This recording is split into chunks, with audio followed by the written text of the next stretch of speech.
Today I want to talk about winners and losers from this week of Senior Bowl practice and the game itself, and all that's coming up after the bumper. Don't be cornering me.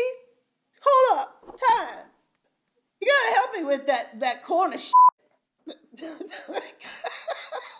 What's up, kinfolk? It's RJ Young. I am not on a step mill. Consider hitting the like and subscribe button because I upload a video every single day. It's always college football related, sports related. We have a good time. Today, go through some winners and at least one loser in this Senior Bowl practice week, culminating in the 72nd annual Senior Bowl game. And we got to start with it this way. Matt Rhule actually put it into perspective for many people that don't already understand. This is the most important Senior Bowl in history. Why? Because there is no NFL scouting combine, at least as we know it, which is way more useful, I think, than anybody's pro day or the Senior Bowl by itself. But since you're not going to have that, and we're going to have hit and miss pro days, and we're going to have the big ones, right? But we're not going to have as many as we're used to seeing. Being at the Senior Bowl is tremendous because it's not just the Carolina Panthers, head coached by Matt Rhule, and the Miami Dolphins, head coached by Brian Flores, who are evaluating you. All 32 teams got to send representatives to Mobile to talk to players, many of whom had opted out, and that was one of the first questions that they were asked.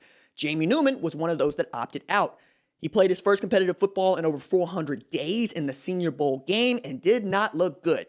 Looked about as good as he did all week. It was one of those guys who I really wanted to see show out, see his stock rise just a little bit more, and you don't want to penalize somebody for showing up to play. But if you're going to, Jamie Newman would be the guy. I still would put him just a little bit ahead of anybody else that did not show up, and I'll talk about that a little bit later.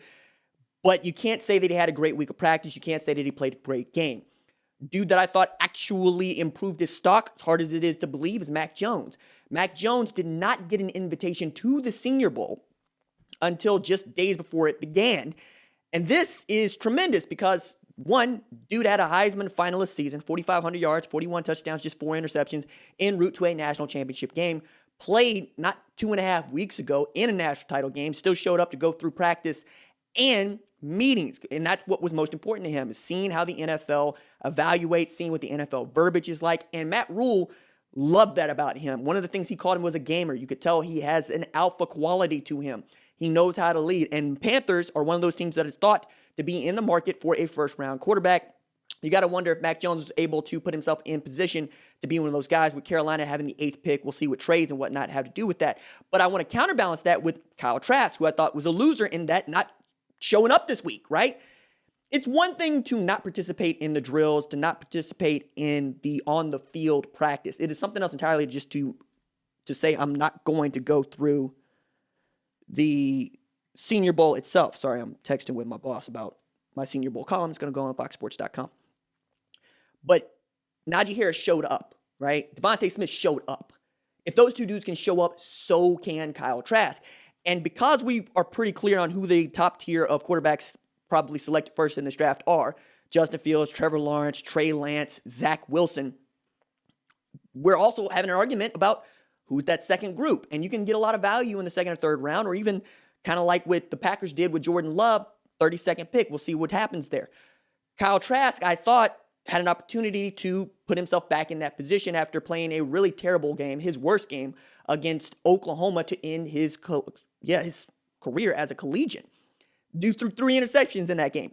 He'd thrown 5 all year. He'd thrown just 5 in the previous 13 games, threw 3 against an Oklahoma defense that had a couple of guys that I thought showed out and won the Senior Bowl. Trey Brown, who got a pick in one-on-ones, which never happens. Also the kind of guy that was picked on by Big 12 teams week in and week out all throughout this season. He needed to have a good week of practice and a good showing. He didn't get to play in the game because he got hurt. Trey Norwood had a nice little stick on Shi Smith coming out of South Carolina. It's another guy many people expect to be a second or third round pick. I think that Trey Norwood still needs to put on some weight for people to be talking to him being a great guy. But like, I look at Trey Brown, I look at Trey Norwood, and I don't want them to end up being categorized as another OU corner that just can't cut it.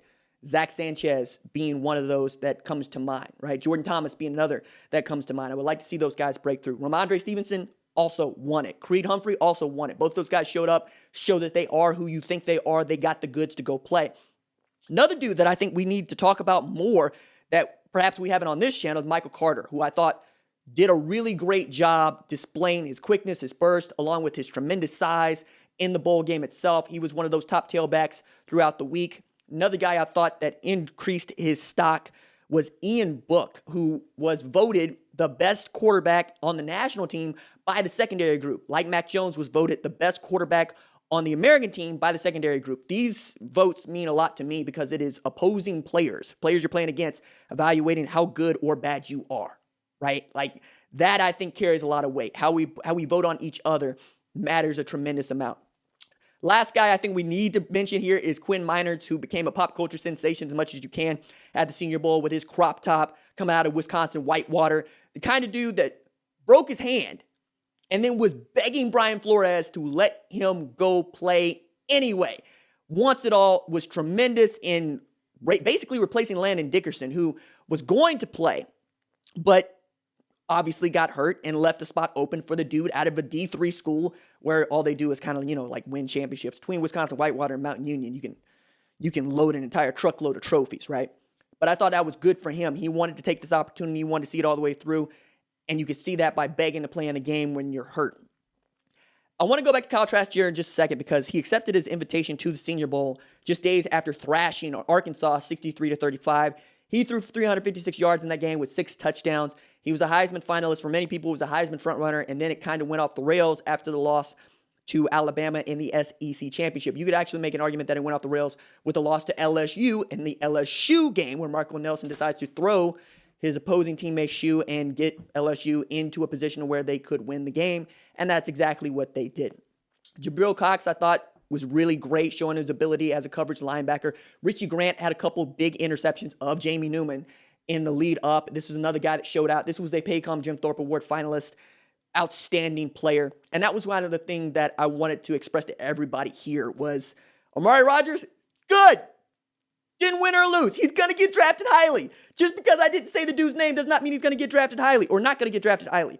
If you got invited to the Senior Bowl, it's truly a big deal. Only the guys that are graduating, only the guys that were seniors last year got an opportunity to play in this game. That's why it's called the Senior Bowl. The rules are a little bit different. You can only run cover 1, cover 2, cover 3.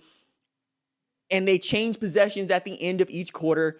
But by and large, this is a fantastic event. And I'm glad that Mobile continues to put it on. I had a lot of fun watching the practices throughout the week, be it on TV and following in the Zoom press conferences where I get to hear what Matt Rule hears or what he thinks is important, what Brian Flores thought was important. And I will have more to say about that a little bit later on. All right, that's it for me. Deuces.